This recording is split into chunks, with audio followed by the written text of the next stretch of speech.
स्वागत है। तो दोस्तों, आज मैं आप लोगों को भूमिज भाषा कैसे आसानी से सीखें और इसको कैसे आसानी से बोल पाएँ। तो दोस्तों, आज हम लोग भूमिज भाषा आसानी से कैसे बोल पाएँ, इसके लिए मैं एक सूत्र लिखा हूँ। इस सूत्र के माध्यम से आप लोग जल्दी से भूमिज भाषा बोल पाएंगे एवं सीख पाएंगे। तो चलिए इस सूत्र की ओर देखते हैं। जैसे कि दोस्तों इसमें लिखा है कर्ता प्लस कर्ता अंश प्लस क्रिया प्लस सहायक क्रिया। इसको हम लोग भूमिज में बोलेंगे कोराजित प्लस जिच अंश प्लस पार्टी प्लस देगा पार्टी। तो चलिए दोस्तों, हम लोग कैसे भूमिज भाषा आसानी से सीख पाएंगे। तो दोस्तों, इसके लिए मैं एक वाक्य लिया हूँ। इस वाक्य के माध्यम से हम लोग ये जान पाएंगे कि हम लोग भूमिज भाषा आसानी से कैसे सीखें। तो चलिए इस वाक्य की ओर। जैसे कि दोस्तों इसमें दिया है मैं खाता हूँ। दोस्तों, जैसे कि मैंने एक सूत्र बताया, इस सूत्र के अनुसार अगर चलता हूँ तो इसमें होगा मैं, यानी कर्ता का अर्थ होगा मैं और मैं का भूमिज भाषा में अर्थ होगा इन।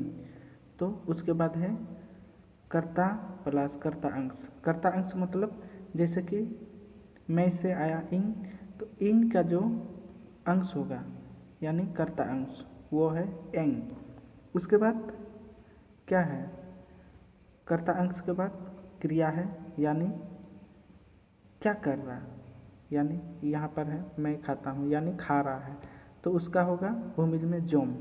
उसके बाद सहायक क्रिया। सहायक क्रिया में क्या है हूँ। इसका हूँ का भूमिज में होगा ताना या ताता यानी सहायक क्रिया।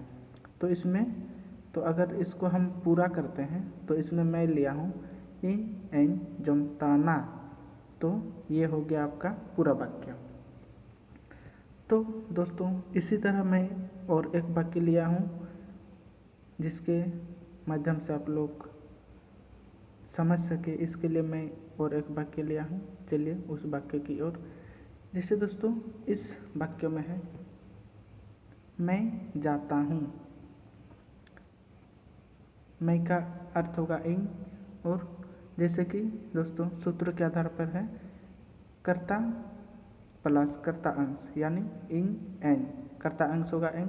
उसके बाद जाना, जाना का अर्थ होता है सेन, इसीलिए सेन और हूँ उसका होगा ताना यानी इन एन सेन ताना। तो दोस्तों इसी तरह मैं और एक वाक्य लिया हूँ। तो चलिए आगे बढ़ते हैं।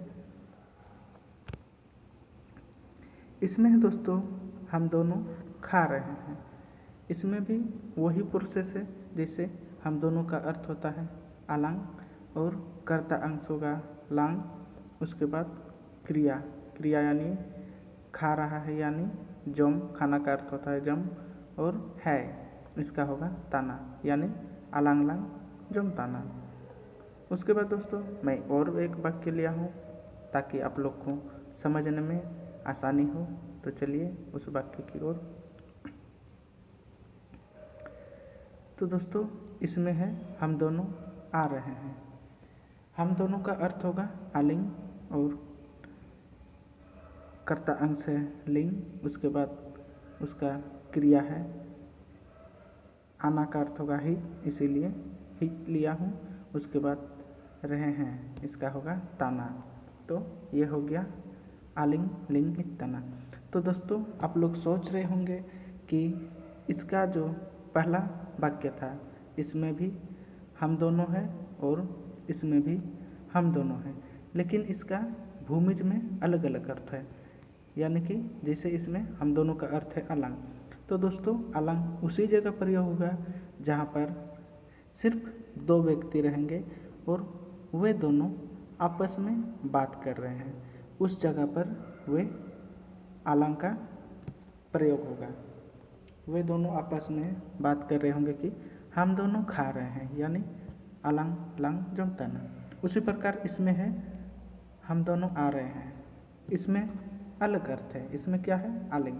आलिंग उस जगह प्रयोग होगा जहाँ पर वो व्यक्ति दो ही रहेंगे, लेकिन वे किसी को बताएंगे कि हम दोनों आ रहे हैं, मतलब किसी तीसरा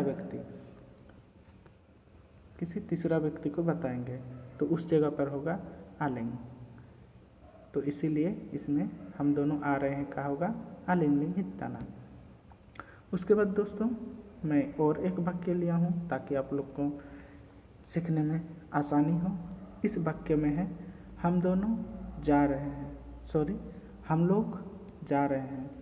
हम लोग का भूमिज भाषा में अर्थ होता है आले और कर्ता अंश, जैसे कि उसमें आप लोग को बताया जो कर्ता से कर्ता अंश बनता है उसका होगा आले का होगा ले, इसीलिए इसमें ले लिया हूँ। उसके बाद वो क्या कर रहा है यानी जा रहा है, इसीलिए जाना का अर्थ होता है सेन, और उसके बाद ताना है, ये है सहायक क्रिया। तो ये बन गया आले ले सेन ताना। उसके बाद दोस्तों मैं और एक वाक्य लिया हूँ। इसमें है हम सब आ रहे हैं। हम सब का अर्थ होगा आबू, और उसका